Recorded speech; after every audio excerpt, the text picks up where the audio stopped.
নতুন করে পুকুর মেরামত করার পর এই প্রথমবারের মতো রুই মাছের পোনা ছাড়লাম পুকুরে। তো আপনারা তো জানেন, কিছুদিন আগে আমরা আমাদের এই পুকুরটার চারদিকে নতুন করে পাড় বাঁধছি।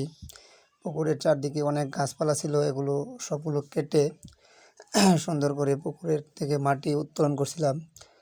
পাড় বাঁধার পরে এই বছরে এই পর্যন্ত একদিনও বৃষ্টি হয় নাই। তো বৃষ্টির জন্য দীর্ঘদিন যাবত অপেক্ষা করতেছিলাম। বৃষ্টি না আসার কারণে আমরা আমাদের এই মোটর দিয়ে দেখেন টানা 7 দিন পানি দেওয়ার পর পানি দেওয়ার পর মাত্র হাঁটু সমান পানি হয়েছে, মানে মাছ ছাড়ার মতো মোটামুটি একটা উপযুক্ত হয়েছে। তো আজকে সকালে দেখতেছিলাম এলাকার মধ্যে মাছ নিয়ে আসছিল এক লোক। মাছগুলো দেখতে খুবই ভালো লাগছিল, মানে মোটামুটি সাইজটা খুব ভালো, কেজিতে 5টা থেকে 6টা লয়।